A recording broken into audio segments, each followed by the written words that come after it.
Welcome to Deck Talk, where you will be prepared. Deck Talk is a show where we bring on pro players, deck creators, commentators, and anyone we think has got something interesting to add to the community. Today we have a very special guest. She's the Queen of Chill, the Ice Maiden herself, the one, the only, IceGirl. Welcome to the show. Thank you for having me, Shiv. It's good to finally be here. I've been wondering if I'd ever get to showcase something, especially because I really think the format of the show is a really cool idea. Well, thank you, thank you. I appreciate that. I would have gotten to you sooner. It's just between Nax, everybody yelling at me for this, that, and the other, and a few other things. I've been so busy. I've had like multiple side projects been dropped in my lap for a lot of different things, and it's been eating up a lot of my time. That and World of Warcraft. So What? WoW rating? Never in this community. oh no. Hearthstone all the way. Well, it's so funny. I'm rating at one and grinding on the other. Yay, multi monitors. Yes, it is doable, ladies and gentlemen, especially if you're DPS. Anywho, so no, thank you for coming on the show. Now we've been friends for quite a long time. You played in the original 2P CN versus NA tournament, or the qualifier for that, and they made like a whole spectacle about you. It was like, oh my god, it's a female gamer, which is cute. We liked it. But I'd known you beforehand. You were a solid player, and we've been like just cool ever since then. Yeah, beforehand, I met you because I was playing in some of the mana grind things, and I was getting top 8s consistently. So. Oh yeah, I remember that. Back in the days when I was on the TeamSpeak saying, "Shut up, or I'm banning you all." I don't know because I never was on the TeamSpeak. Yeah, I noticed. You'd always be like, "Why don't you come on and chat?" It's like I just play.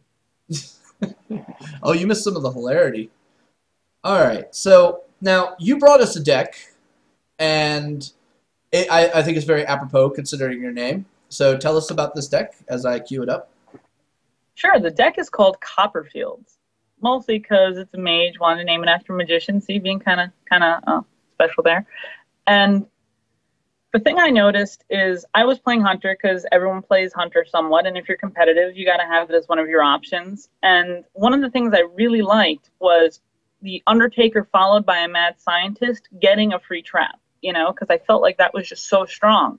I'm like, what other class? What other class can kind of really bring some of that out?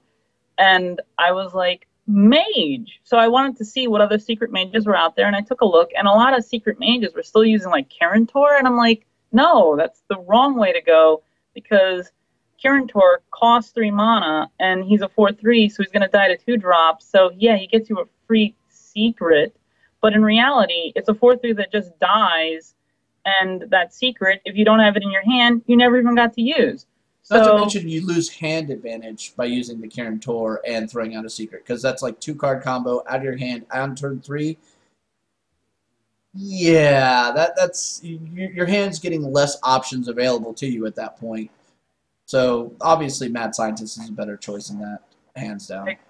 exactly. So that's when I was just like, you know what? I can bring the combo that already works well with Hunter and make a mage deck that works with it and has nice synergies. And that's also why I'm not running that many secrets, because I really only want the secrets to come out when I play those mad scientists. Yeah. Well, it's kind of funny. If you look at the overall design of this deck, you got spells and Death Rattle. This is like Kel'Thuzad's Wet Dream. All right, so why don't you break down the overall strategy for this deck? And after that, we're going to go a couple matchups it does very well against. All right, so take it away.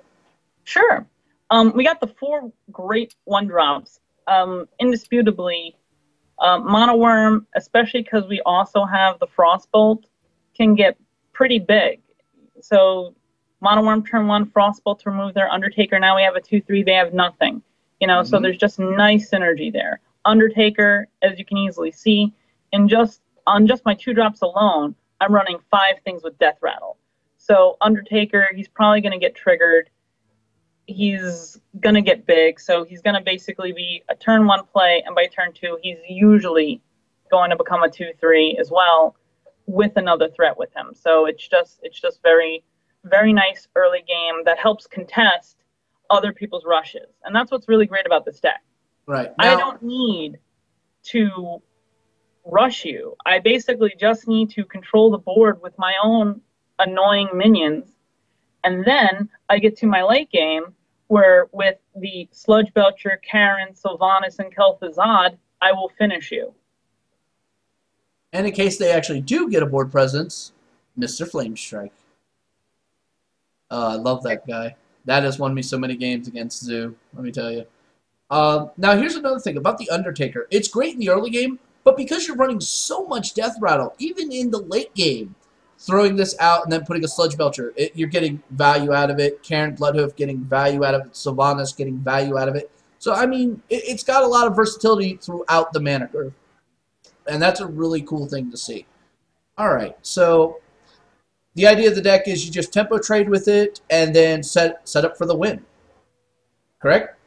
Correct, absolutely. All right. And you have lots of win conditions. You can use the fireballs with your extra spell damage with Blood Mage, Thalnos, Azure Drake to burn if you have to.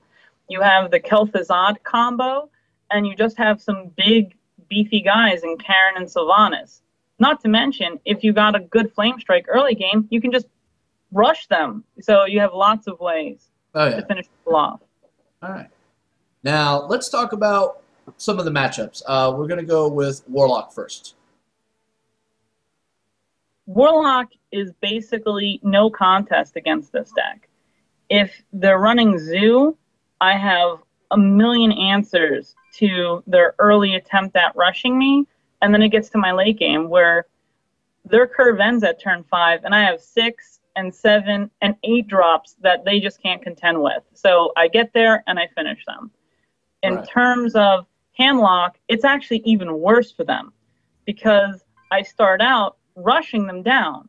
And Undertaker, by turn 3, with Undertaker playing a Loot Hoarder and then going into Harvest Golem, I've already done, with their tapping on top of it, about 15 points of damage. So half their life is gone before they even play their first giant.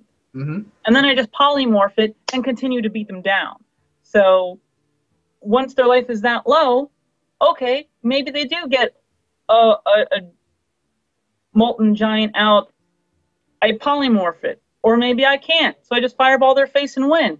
So there's just lots of ways to just make handlock, which is played in the competitive scene, a no contest. All right. That's awesome. Now, let's talk about Rogue. We've got the Miracle Rogue, we've got Tempo Rogue, and we've got some weird oddball bastardizations that have been showing up lately. How's this going to do against that?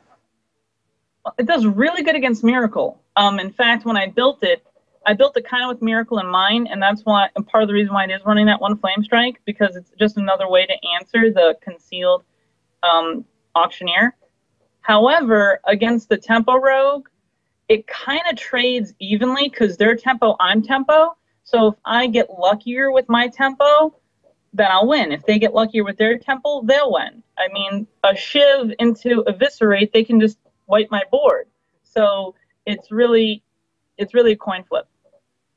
Shiv into Eviscerate. Why do I hear a prosecutor saying that about me one day? Anyway. It's your name. I know. Anywho, so moving on here. Yeah, so I could definitely see this doing very well against Miracle. But when you get to like Tempo, I think it's going to be more coin flippy because it's virtually Tempo versus Tempo. And you guys have a lot of the same tools and a lot of the same mechanics when it comes to that, like, you know, Eviscerate, Fireball. So there's a lot of... It's going to be a close match, and it'd be one that people would love to watch. Now, we're going to go to one that I know for a fact this deck has a problem with, and you also know this as well, Shaman. This is probably going to be the lesser seen matchup, but explain why this is going to be somewhat of a problem for this deck. Sure, absolutely. And as you mentioned, lesser seen, right? when I'm in tournaments and when I'm hitting ladder, I very rarely see Shaman because Shaman has a real trouble with Zoo, and Zoo is very prevalent. It's taken a little step back to the Hunter build, but it's still probably one of the top 3 decks being played, and it really just stomps Shaman. Although my deck stomps Zoo, Shaman, for all it's worth, stomps me, and here's why. My Mono Worm and Undertaker, I need them to get some value. Like, I want either through my spell or through my death rattles to make them bigger and make them trade favorably or start beating people down. The thing is, but they have like 6 between their Earth Shocks, between their Bolts, between their Rock Biters. Just 1 mono answers. So whatever I play is basically dead. So they remove any tempo I could generate at the start of the game. And then when I play my next things, even if I get a little bit of board going between lightning storms and other types of removal, they're just going to die. So basically they clear my board, and now it's basically an end game. And most Shamans have, although I do have a good end game, don't get me wrong, they have 2 hexes. So basically you got to figure, even if I have 5 end game cards, 2 of them are gone. My 3 endgame cards versus whatever they have, they're going to overwhelm me in the end. Oh, yeah. Yeah. Definitely. Not to mention, because they might be running Akeli the Windlord, it can come out and it can immediately do its effect. Whereas I play Sylvanas, they hex it, I get nothing. You see what I'm saying? Yeah, yeah. Alakir is definitely one of those things that really screws you over. Definitely with that. All right, so Shaman, kind of a problem. There is another concept that works really good against this deck, and I was actually quite surprised when it, well, bent this deck over. That's pure face rush. And what I mean by this is, like, Hunter face rush can easily overwhelm this. Rogue, Cancer Rogue face rush can easily overwhelm this. And again, it just, you're going to be trying to tempo trade with them, and they're just going to ignore your board and just keep going to your face because you have no early game AoEs to remove the threat. You have no early game taunts to slow them down, like no mirror images, which we've seen mages run a lot. So it becomes a little bit more difficult there. You're going to try to trade, but inevitably they're going to win, simply due to the fact that, well, rogues are just sneaky that way. And hunters, well, we all know why hunters are the bane of everybody's existence.